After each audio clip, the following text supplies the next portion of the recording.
अब आपको बताएं, वफाकी वज़ीर दाखिला मोहसिन नकवी का दौरा ईरान। ईरानी सदर मसूद पेज़ेश्कियान को वज़ीर आज़म शहबाज शरीफ और फील्ड मार्शल सैयद आसिम मुनीर का खुसूसी पैगाम पहुँचा दिया। सह मुल्की तारीखी मक्का मुआहदे पर भी एतमाद में लिया।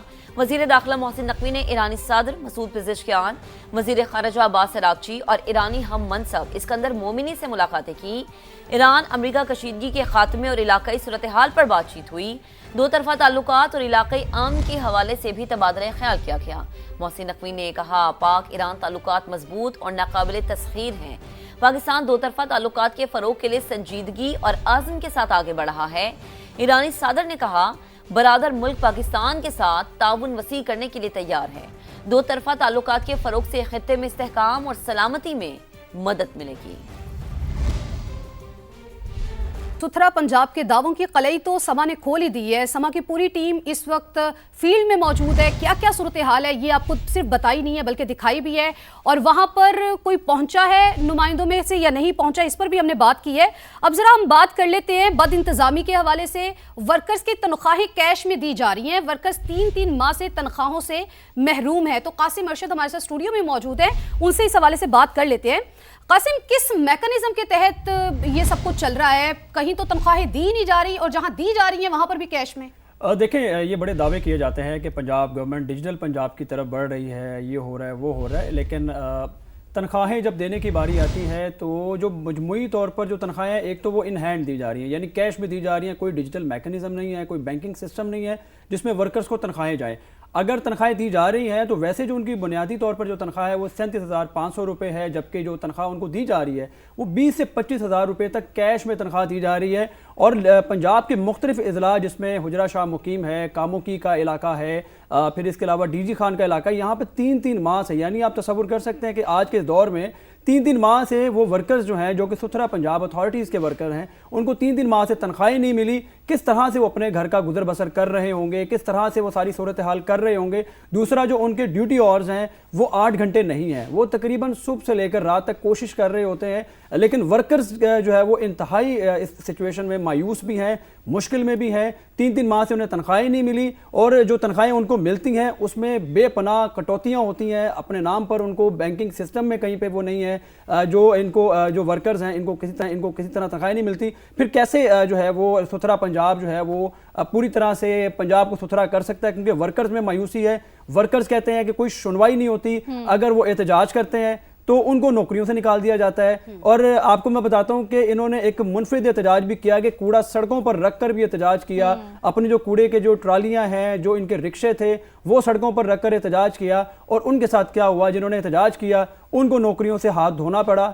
और सुथरा पंजाब के लाहौर के जो मुख्तलिफ इलाके हैं वहाँ पर जो हमारे साथी रिपोर्टर्स हैं वो उन्होंने हालात बताए हैं कि किस हद तक वहाँ पर गलाजत है, किस हद तक वहाँ पे कूड़ा करकट है, किस हद तक वो इस माहौल में। बिल्कुल ऐसे ही है कासिम, हमारे जो नुमाइंदे हैं वो सुबह से ही फील्ड में मौजूद हैं और हमें वहाँ के हालात भी बता रहे हैं। अब जैसा कि आपने कहा कि सैलरीज का मसला है, और फिर जो लोग एहतजाज करते हैं उनको धमकियाँ दी जाती हैं, नौकरियों से हाथ धोना पड़ता है। एक बहुत बड़ा मुद्दा हमारे जो रिपोर्टर्स हैं उन्होंने उठाया था, वो ये था कि कॉन्ट्रैक्टर्स बीच में आ जाते हैं। तो ये क्या मसला है और क्या उसको टैकल करने के लिए भी हुकूमत की जानिब से कोई इकदाम नहीं किए जा रहे?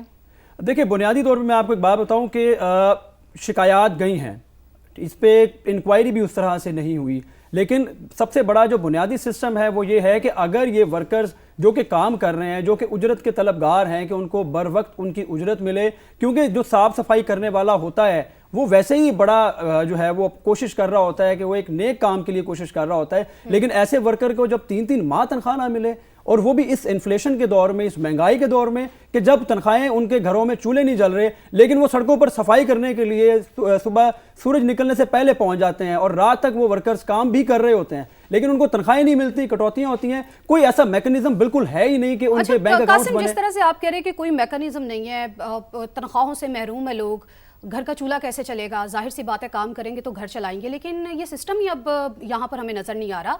ये तो एक अलहदा बात है। एक और बड़ा अहम मसला जिसके ऊपर बात करना बहुत ज़रूरी है वो ये है कि कुछ जगहों पे ये भी देखा गया है, रिपोर्ट किया गया है कि वहाँ पर मशीनरी गायब है, जो ट्रैकर्स लगाए गए थे ट्रैक करने के लिए वो सिस्टम ही मौजूद नहीं है, सब कुछ गायब है। वो कहाँ जा रहा है? बिल्कुल, देखें ये एक बड़ा समझ लें कि इसको भी करप्शन का एक तरीका आप कह सकते हैं कि जो मशीनरी थी सुथरा पंजाब अथॉरिटी की, उनके साथ दावा किया गया था कि ट्रैकर्स लगाए गए हैं।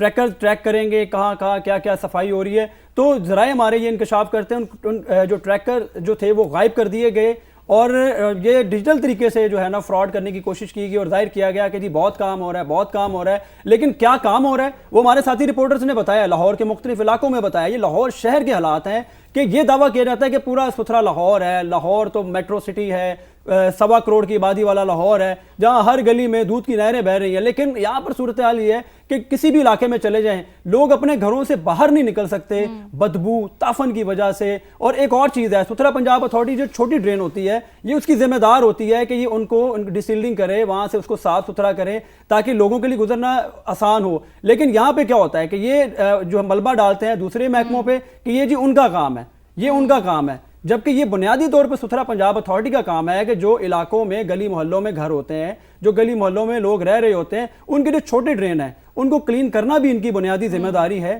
جس کو کلین کریں تو جو گٹر ابلتے ہیں, جو غلاظت بنتی ہے, کوڑا ایک جگہ اکٹھا ہوتا ہے, پھر اس میں سیوریج کا پانی مل جاتا ہے. قاسم, یہ جو مین ہولز کھلے ہوئے ہیں کیا اس کا ریکارڈ کوئی موجود ہے ڈیجیٹلی؟ اگر ہم بات کریں جیو ٹیگ بھی تو کچھ ریکارڈ ہوتا ہے نا, کیا یہ ہے کہ اس میں بھی گھپلا ہی ہے؟ بالکل, یہ گھولا کہہ لیں آپ کے گھپلا ہے اور گڑبڑ گھوٹالا ہے. اور یہ اس طرح سے یہ ہے کہ کہیں پہ بھی مین ہول اگر جو ہے وہ رکھتے ہیں تو عام طور پہ میں آپ کو تھوڑا سا ماضی میں بتاتا ہوں کہ ہم نے قاسم, ہم آپ سے مزید بھی اپڈیٹس لیتے رہیں گے. آپ کا فی الحال بہت شکریہ. سما کی ٹرانسمیشن فی الحال جاری ہے, ہمارے رپورٹرز بھی صبح سے ہی فیلڈ میں موجود ہیں اور ہمیں اپڈیٹ کر رہے ہیں. پاکستان کو یہ شرف حاصل ہوا کہ آج پوری گلوبل کمیونٹی پاکستان کو as a leader of security and deterrence اس پورے ریجن میں دیکھ رہی ہے.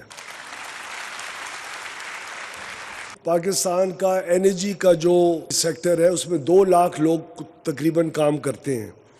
ان 2 لاکھ لوگوں کے اندر انجینئرز ہیں, ریسرچرز ہیں, آئی ٹی ایکسپرٹس ہیں, پالیسی میکرز ہیں.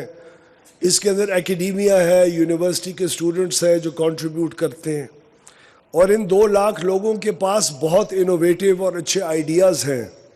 ان آئیڈیاز کو اگر عمل درآمد ان کے اوپر کیا جائے تو ہمارا پورا پاور سیکٹر, ہر جنریشن کمپنی, ہر ڈسٹریبیوشن کمپنی بہتر کارکردگی کے ذریعے پاکستان کے عوام کو سستی اور بہتر سہولیات دے سکتی ہے.